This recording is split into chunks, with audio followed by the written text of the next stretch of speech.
ओम शांति। मुरली है 6 अप्रैल 2023।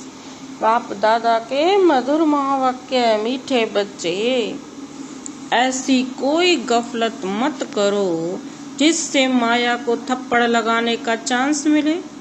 अगर श्रीमत पर नहीं चलेंगे तो माया थप्पड़ मार मुंह फेर देगी।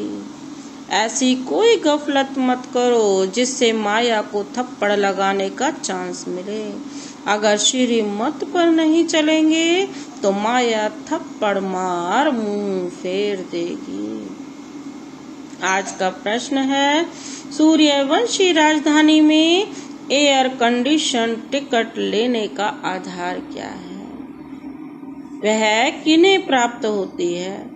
सूर्यवंशी राजधानी में एयर कंडीशन टिकट लेने का आधार क्या है? वह किन्हें प्राप्त होती है? बाबा ने उत्तर दिया, सूर्यवंशी राजधानी में एयर कंडीशन टिकट लेने के लिए हर कदम श्रीमत पर चलना पड़े। अपना सब कुछ बाप पर अर्पण करना पड़े। जो पूरे अर्पण होते हैं वही साहूकार बनते हैं। सूर्यवंशी राजधानी है ही एयर कंडीशन। तुम्हारी एम ऑब्जेक्ट ही है सूर्यवंशी पद प्राप्त करना। बाकी नंबरवार पद तो है ही। आज का गीत है, वह बड़ा खुश नसीब है। वह बड़ा खुश नसीब है। ओम शांति। इस गीत के अर्थ को तुम ब्राह्मण कुलभूषण बच्चे ही जानते हो। अभी तुम बच्चे हो, ब्राह्मण संप्रदाय फिर दैवी संप्रदाय बनेंगे। बच्चों को बाप बैठ समझाते हैं, जबकि बेहद का बाप सम्मुख है और उससे बेहद का वर्षा मिल रहा है। बाकी और क्या चाहिए? भक्ति मार्ग कब से चलता है यह भी कोई को पता नहीं। भक्ति मार्ग वाले भक्त भगवान को अथवा ब्राइड्स ग्रूम को याद करते हैं, परंतु वंडर यह है, बाप को जानते नहीं। ऐसा कब देखा? सजनी साजन को नहीं जाने तो याद कर कैसे सके? भगवान तो सबका बाप ठहरा। बच्चे बाप को याद करते हैं, परंतु पहचान बिगर याद करना सब व्यर्थ है। इसलिए याद करने से कोई फायदा नहीं निकलता। याद करते करते कोई भी उस एम ऑब्जेक्ट को पाते नहीं। भगवान कौन है, उससे क्या मिलेगा, कुछ भी नहीं जानते। इतने सब धर्म हैं, क्राइस्ट, बौद्ध आदि प्रिसेप्टर अर्थात धर्म स्थापन करने वालों को उनके फॉलोअर्स याद करते हैं, परंतु उनको याद करने से हमको क्या मिलना है, कुछ भी पता नहीं है। इससे तो जिस्मानी पढ़ाई अच्छी है। एम ऑब्जेक्ट तो बुद्धि में रहता है ना। बाप से क्या मिलता है, टीचर से क्या मिलता है वह समझ सकते हैं। गुरु से क्या मिलता है यह कोई भी नहीं समझ सकते। अब तुम बच्चों को निश्चय हुआ है कि हम बाप के बने हैं। बाबा हमको 5000 वर्ष पहले मुआफिक आकर के स्वर्ग का मालिक बनाते हैं अथवा शांति धाम का मालिक बनाते हैं। बाप कहते हैं, लाडले बच्चों तुम मुझसे अपना वर्षा लेंगे ना? सब कहते हैं, हाँ बाबा क्यों नहीं लेंगे। अच्छा, चंद्रवंशी राम पद पाने में राजी होंगे? तुमको क्या चाहिए? बाप सौगात ले आए हैं। तुम सूर्यवंशी लक्ष्मी को वरेंगे या चंद्रवंशी सीता को? श्री राम के पुजारी श्री कृष्ण का नाम सुनना नहीं चाहते हैं। श्री राम को तो त्रेता में है और श्री कृष्ण को द्वापर में मिलेगा। वह समझते हैं राम बड़ा है। यह उन्हों का आपस में झगड़ा हो जाता है, जैसे छोटे बच्चों का झगड़ा होता है ना। बाप बैठ समझाते हैं, हूबहू जैसे कल पहले समझाया था, फिर से समझा रहे हैं। तुम फिर से आकर वर्षा ले रहे हो। तुम्हारी एम ऑब्जेक्ट है ही बेहद का वर्षा लेने की। बाबा कहते हैं यह है सूर्यवंशी राज्यपाल, सेकंड ग्रेड है चंद्रवंशी। ऐसे ही एयर कंडीशन से ऊंच तो कुछ होता ही नहीं है। एयर कंडीशन है फर्स्ट क्लास और सेकंड क्लास होता है ना। तो सतयुग की पूरी राजधानी एयर कंडीशन समझो, फिर है फर्स्ट क्लास। सतयुग है एयर कंडीशन। तो बाप कहते हैं तुम एयर कंडीशन का सूर्यवंशी राज्य लेंगे व चंद्रवंशी फर्स्ट क्लास का, उसमें उससे भी कम तो फिर सेकंड क्लास में नंबर वारिस बनो। फिर तुम पीछे पीछे आकर राज्य पाएंगे, नहीं तो थर्ड क्लास प्रजा, फिर उनमें भी टिकट रिजर्व होती है। First class reserve, second class reserve, number वार दर्जे तो होते हैं ना। सुख तो वहां है ही, बाकी कंपार्टमेंट तो अलग अलग है, क्योंकि कौन राजा, कौन साहूकार और कौन प्रजा। बाबा कहते सबकी कंपार्टमेंट तो अलग अलग है ना। साहूकार आदमी टिकट लेंगे एयर कंडीशन की। तुम्हारे में साहूकार कौन बनते हैं, जो सब कुछ बाप को दे देते हैं। बाबा यह है सब कुछ आपका है, भारत में ही महिमा गाई हुई है। सौदागर, रत्नागर, जादूगर, यह महिमा है बाप की, ना कि श्री कृष्ण की। श्री कृष्ण ने तो वर्षा लिया, सतयुग में प्रारब्ध पाई, वह भी बाप का बना ना। प्रारब्ध कहाँ से तो पाई होगी ना। लक्ष्मी नारायण सतयुग में प्रारब्ध भोगते हैं। अब तुम बच्चे अच्छी रीति जानते हो, जरूर उन्होंने पास्ट में प्रारब्ध बनाई होगी ना। भारत की महिमा बहुत है। भारत कितना ऊंच देश, भारत जैसा जितना ऊंच देश तो कोई हो ही नहीं सकता। भारत ही परमपिता का बर्थ प्लेस है। यह राज कोई की बुद्धि में नहीं बैठता। परमात्मा ही सभी को सुख शांति देते हैं आधा कल्प के लिए। भारत नंबर 1 तीर्थ है, परंतु गीता में नाम डाल दिया है श्री कृष्ण का, इसीलिए इसका मर्तबा कम हो गया है। नहीं तो सभी मनुष्य उस बाप को ही मानते और कोई पर फूल नहीं चढ़ाते। सर्व का पतित पावन बाप, उसका सोमनाथ मंदिर भी है ना। शिव पर ही सभी आकर माथा टेकते हैं, परंतु ड्रामा अनुसार एक बाप को भूलने से सृष्टि की हालत कैसी हो जाती है। इसीलिए शिव बाबा कहते हैं कोई तो निमित्त बनते हैं ना। अब बाप कहते हैं अशरीरी भव, अपने को आत्मा निश्चय करो। मैं आत्मा किसकी संतान हूँ यह कोई जानते नहीं है। वंडर है ना। कहते भी हैं ओ गॉड फादर रहम करो, शिव जयंती भी मनाते हैं, परंतु वे कब आए थे यह कोई को पता नहीं है। यह 5000 वर्ष की बात है। बाप ही आकर नई दुनिया सतयुग स्थापन करते हैं। सतयुग की आयु लाखों वर्ष तो है नहीं। बाप बच्चों को कितना सहज कर समझाते हैं। सिर्फ याद करो, गृहस्थ व्यवहार में रहते कमल फूल समान बनो। विष्णु को ही सभी अलंकार दिए हैं ना। शंख भी दिया है, कमल पुष्प भी दिया है। वास्तव में देवताओं को यह अलंकार थोड़े ही दिए जाते हैं। यह कितनी गुह्य गंभीर बातें हैं। है ब्राह्मणों के अलंकार, परंतु ब्राह्मणों को कैसे देवें? आज ब्राह्मण है, कल शूद्र बन पड़ते हैं।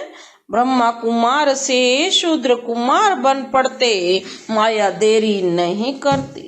अगर कोई गफलत की बाप की श्रीमत पर ना चला, बुद्धि खराब हुई, तो माया अच्छी तरह चमाट मार कर मुंह फेर देती है।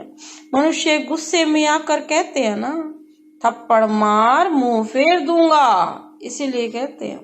तो माया भी ऐसी है, बाप को भूले और माया 1 सेकंड में थप्पड़ लगाए मुंह फेर लेती है। जैसे 1 सेकंड में जीवन मुक्ति पाते हैं, ऐसे सेकंड में जीवन मुक्ति खत्म कर देते हैं। कितने अच्छे अच्छे को माया पकड़ लेती है। देखती है कि यह कहाँ गफलत में है, तो झट थप्पड़ लगा देती है। बाप तो बच्चों का मुंह पुरानी दुनिया में फेर कर नई दुनिया तरफ करते हैं। बाप तो बिल्कुल ही अलग काम करते हैं ना, जो सारी दुनिया के नहीं कर सकते वो बाप करता है। लौकिक बाप कोई गरीब होता है, पुरानी झोपड़ी में रहता है, फिर नया बनाते हैं तो बच्चे की बुद्धि में बैठ जाता है कि अब बस नया मकान तैयार होगा, हम बैठेंगे, यह पुराना तोड़ देंगे। तुम्हारे लिए भी अब बाप ने हथेली पर बहिश्त लाया है या वैकुंठ लाया है। कहते हैं ना लाडले बच्चे आत्माओं से बात करते हैं ना बाबा, तुम इन आंखों द्वारा तुम बच्चों को देख भी रहे हैं। कश्मीर में ब्राह्मण लोग बहुत होते हैं, श्राद्ध आदि भी वहाँ खिलाते हैं, ब्राह्मण में आत्मा को बुलाते हैं। यह सभी साक्षात्कार का राज रखा हुआ है। ऐसे नहीं कि आत्मा कोई से निकल कर आती है, अपने बड़ों की आत्मा को बुलाते हैं, उनके लिए सभी कुछ तैयार रखते हैं। समझते हैं फलाने की आत्मा आएगी, फिर उनसे पूछा भी जाता है। आगे आत्मा बोलती थी, फिर उनसे पूछा जाता है आप राजी खुशी हैं, वह सुनाती है। यह भी ड्रामा अनुसार चलता है ना। कभी कभी बताते भी हैं मैंने फलाने घर में जन्म लिया है। यह सब साक्षात्कार की रीति ड्रामा में बनी है, जो रिपीट होती है। बाकी आत्मा कोई आती नहीं है। आगे टेबुल में भी बुलाते थे बाबा तो को सभी अनुभव है। अब टेबुल में तो आत्मा आ न सके। जिसने जो कुछ किया वह ड्रामा में था, सो हुआ। ड्रामा को कितना अच्छा रीति पकड़ना पड़ता है। भोग लगाया जाता है, आत्मा को बुलाया जाता है। बाबा कहते हैं सभी ड्रामा में नूंद है, इसमें संशय की कोई बात नहीं। नए आदमी ना समझने के कारण मूझते हैं।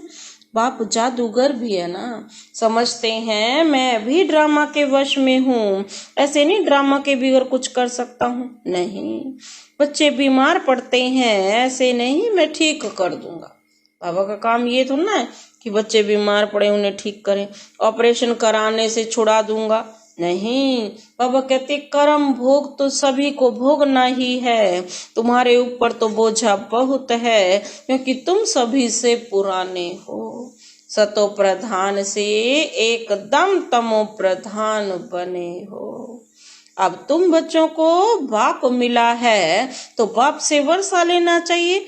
तुम जानते हो कलप कलप हम ड्रामा अनुसार बाप से वर्षा लेते हैं। जो सूर्यवंशी चंद्रवंशी घराने के होंगे वे अवश्य आएंगे। जो देवी देवता थे फिर शूद्र बन गए हैं, फिर वही ब्राह्मण बन देवी संप्रदाय बनेंगे। यह बातें बाप बिगर कोई समझा न सके। बाप को बच्चे कितने मीठे लगते हैं। कहते हैं तुम वही कलप पहले वाले मेरे बच्चे हो। मैं कलप कलप आकर तुमको पढ़ाता हूँ। कितनी वंडरफुल बातें हैं। निराकार भगवान वाच शरीर से वाच करेंगे ना, शरीर अलग हो जाता है तो आत्मा वाच ना कर सके। आत्मा डिटैच हो जाती है।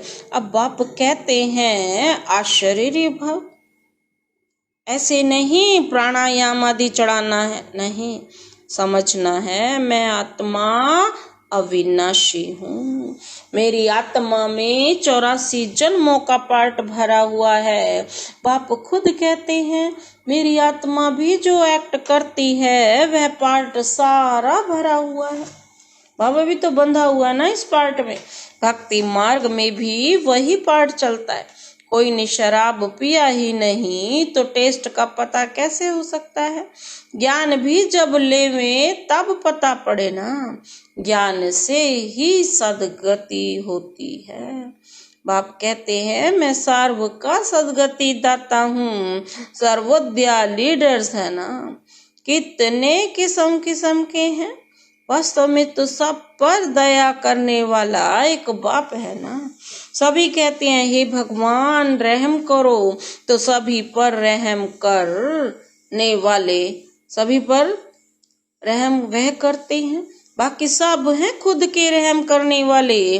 बाप तो सारी दुनिया को सतो प्रधान बनाते हैं, उसमें तत्व भी आ जाते हैं। यह काम एक परमात्मा का ही है। तो सर्वोदया का अर्थ कितना बड़ा है, जो सर्व पर दया करने वाला एक भगवान ही तो है। सर्व स्वर्ग की स्थापना में कोई भी दुखी नहीं होता है।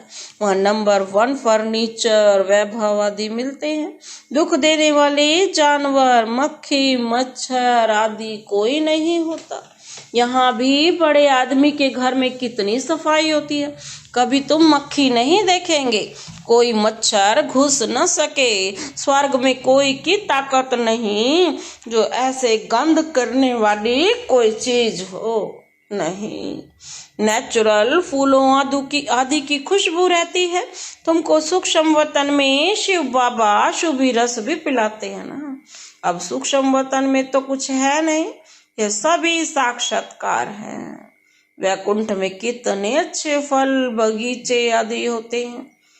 सूक्ष्म वतन में थोड़े ही बगीचे रखा है, यह है साक्षात्कार करते हो, यह है सभी साक्षात्कार। यहाँ बैठे तुम सभी साक्षात्कार करते हो।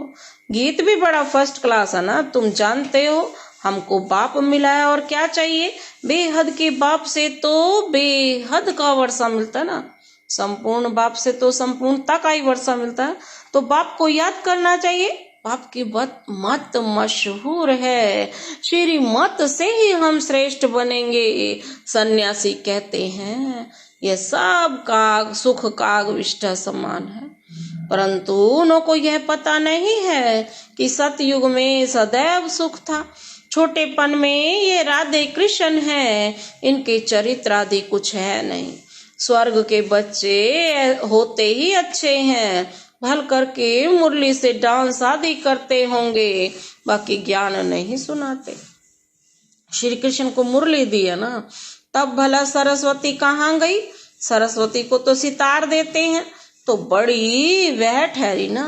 यह सब भक्ति मार्ग है, गुड़ियों का खेल। देवी देवताओं की मूर्ति बनाकर पूजा आदि करके फिर डुबो देते हैं। इस पर तुम्हारा एक गीत भी बना हुआ है, उसको कहा जाता है ब्लाइंड फेथ। अच्छा, अंधश्रद्धा है ना। अच्छा, मीठे मीठे सिक्के लदे बच्चों प्रति माता पिता बाप दादा का याद प्यार और गुड मॉर्निंग। रूहानी बाप की रूहानी बच्चों को नमस्ते। हम रूहानी बच्चों की रूहानी बाप दादा को नमस्ते नमस्ते, गुड मॉर्निंग।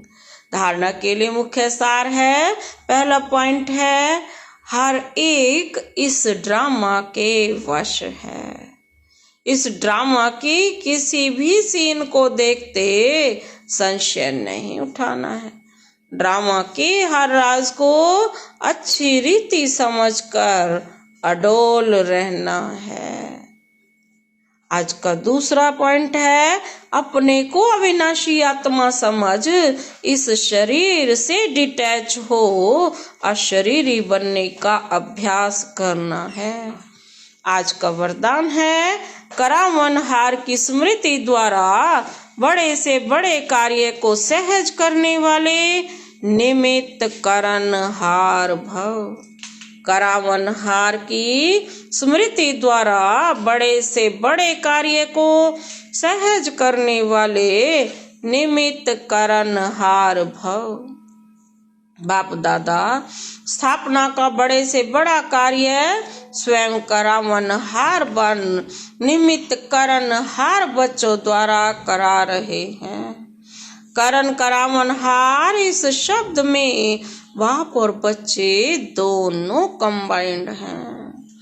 हाथ बच्चों का और काम बाप का। हाथ बढ़ाने का गोल्डन चांस बच्चों को ही मिला है, लेकिन अनुभव यही करते हो कि कराने वाला करा रहा है, निमित्त बनाए चला रहा है, हर कर्म में करावनहार के रूप में साथी है। आज का स्लोगन है, ज्ञानी तू आत्मा वह है जो अर्जी डालने की बजाय सदा राजी रहे। ज्ञानी तू आत्मा वह है जो अर्जी डालने की बजाय सदा राजी रहे। आज की मुरली से स्वमान है, मैं आत्मा शांत स्वरूप हूँ, मैं आत्मा कल्याणकारी हूँ, मैं अचल अडोल आत्मा हूँ, मैं अविनाशी आत्मा हूँ, मैं अशरीरी आत्मा हूँ, मैं निमित्त आत्मा हूँ, मैं करनहार आत्मा हूँ, मैं ज्ञानी आत्मा हूँ। ओम शांति।